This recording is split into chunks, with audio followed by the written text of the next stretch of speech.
Greetings, Geeslings. Geeshin Prime here with my review of Attack on Titan Chapter 99, which Manga Life did not want to edit in a title, so, or at least none that I found. So, whatever. Just Chapter 99 then. But anyway, I think I do have a bit better understanding of the chapter after rereading it and taking my notes for this review. So, but hey, always fill me in. Anyway,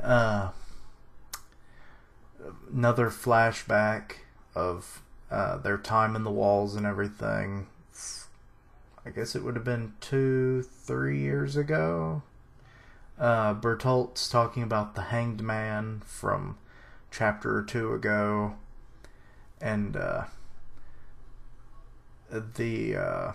he's wondered why he told the story about his family, and if I recall right, because I didn't look it up, I should have, that like he had abandoned them when the Titans attacked instead of trying to save them along with himself, and ultimately he just wanted to be judged. That was kind of the consensus. That I think it was Reiner that came to the thing, but it might have been Bertolt as well, and he just didn't really care.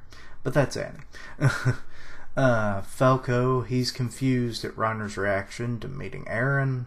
It's like, he's an old friend, why is he acting like this? Oh, if only you knew, Falco. Which he eventually does start to connect the dots, but that's not until near the end of the chapter. Eren mentions that they're in a good spot to hear the play on stage, which is right above them. Which at one point we see that Eren has already cut his hand, which why he didn't transform instantaneously, I'll never know. But, because I'd say it's a good 20 minutes is the course of this series. Or, not series. Yeah, a series that takes over the course of 20 minutes. That would be freaky. This chapter takes place over about 20 minutes. And why he hasn't transformed yet, I haven't figured out. Be it that maybe he hadn't had his hand cut that long, but whatever. Anyway, before the play starts officially, we meet the woman from last chapter. Her name is Kiyomi Asma Bito. She covered for Yudo, who I forgot his name for some reason. I knew it began with a U, but I forgot to refill my water, and now I'm paying for it.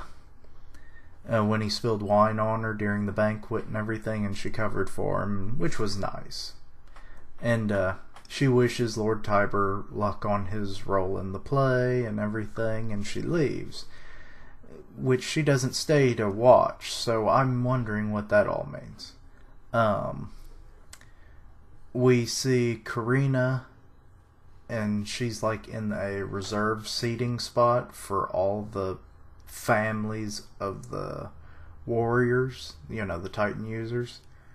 And she meets Annie's father, who I did not pick up on his name immediately. Sorry about that. And they start talking that like the last time they met was when he met Reiner. And they brings up Bertolt's father, who was in a coma, and then he recently died, but was proud that his son's devotion to Marley. And when Annie was brought up and thinking that she was dead because it's been a few years, she's yet to return, he's like, no, she's alive. It's like she made a promise to come home, which then probably explains why she crystallized herself, so that at least brings some light to that action. We see a bunch of military ambassadors, etc., and of course the warriors of Marley, plus some of the candidates. The warriors get called away by a soldier. It was on McGrath's orders. This is as things were about to start on stage, and then it changes back. Reiner's talking to Eren again and asks him, why is he here? For which he replies, the same as you. which will make a little more sense, I think, later. Lord Tiber begins the story of the Titans, Ymir's rise to power, the cruelty that the Eldians had upon the world, the Great Titan War, which was when all the controlling families of the Titans fought each other. I assume for control over all of them is the best reason. It never really got into that. Unless that's already been brought up and I'm just forgetful, which is always. So, hey, leave a comment, please. Finally, the rise of the hero Helos. So now we have a name for the statue, because I don't think it was actually named. It was just like the hero's statue. His allying with the Warhammer Titan, the Tiber family, and the defeat of the Eldians. And then that causes the King Fritz to flee to Paradise Island with the Founding Titan. But then it gets into more recent events. He explains how the world is only surviving by chance. Marley has sent 4 Titans to the island. We know how that went. It failed. Only 2 returning. 32 research vessels have been sent and destroyed. They've never returned. So yeah, recent events ain't doing so well either. Then you have, we go back to Zeke and the others, and Zeke was instructed to go into a different spot than the Peck and Porco, which I thought was interesting. Why? Which I think I have a reason for that. It's because what will happen at the very end of the chapter, it will reveal that he is related to the rebel leader, basically. His half-brother, Aaron. And I think they're trying to get him off to safety, because he has been a loyal asset to the military, and I'm sure they don't want people to revolt and kill him. But, Porco and Peck, they have some interactions with, I believe they're possible candidates for the Cart Titan, based on, Peck's, she said she had bonds with them, people of the Cart Titan. So I don't know if they were family members or what. But that's why I assume candidates. And let's see. Where did I leave off?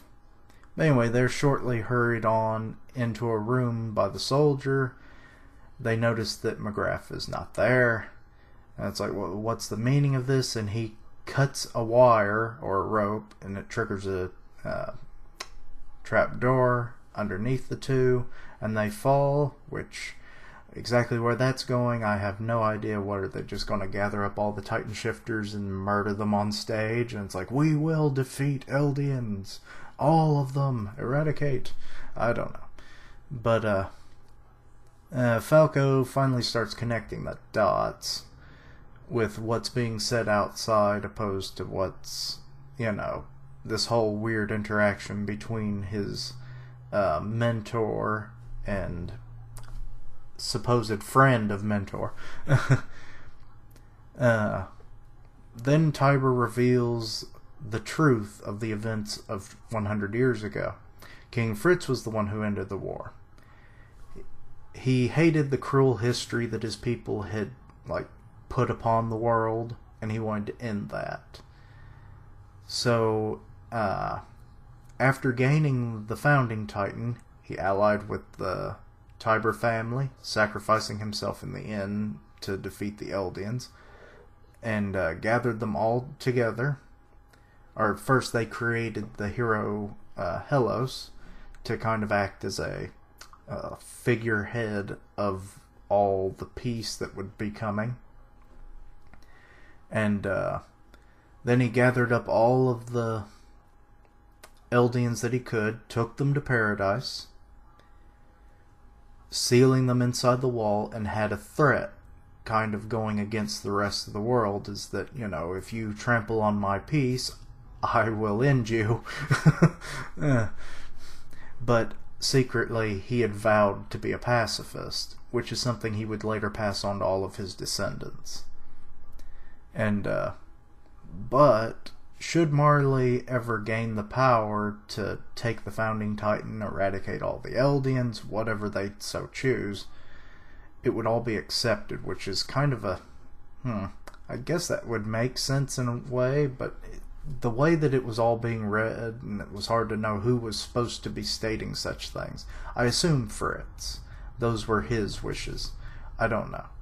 But, Fritz's final message was to forgive him because he wanted to live peacefully for a while in the walls. And then with the truth bomb, the audience starts wondering why all this was revealed now, and what does it mean? Is everything we know a lie? You know, as it typically goes with these things. And Lord Tiber continues and tells of the recent coup and of the new crisis, because Fritz's wishes have now basically been forgo for the more recent events of, you know, what Eren and them are all doing now. And yeah, and he reveals the rebel leader basically, which is Eren Yeager, which ends the chapter. And like I mentioned about Zeke, I assume that's the reason why he was headed in a different direction, but I'm not sure about that. But hey, give me your thoughts. You know, overall I'll still give the chapter a 4, I suppose. It had some interesting moments, and you know, the big ones were that Eren's existence has been revealed to the world, and that he has the Founding Titan. I don't never mention that he had the Striker Titan, or the Attack Titan, whatever it's called. Striker Titan sounds cooler though. I don't even know why I thought that word. But yeah, so they just assume he has the Founding Titan, and that's it. And yeah, that, and that Fritz was the true bringer of peace. So those are your big 2 truth bombs reveals for the chapter, and they were alright. A lot of, you know, rehash of what we've read over this arc, but it was condensed well enough. And I did like the Shadow Puppet Show. That was a nice touch, given that they don't have TVs and whatnot that we know of. No, they don't. They don't even, do they even have electricity? To some extent, I guess. Maybe that. I don't. But anyway, thank you for watching. Like, comment, and subscribe. And also I have a Twitter, so follow me there, Keishan Prime. But anyway, thank you for watching. I'll see you next time. Keishlings, roll out.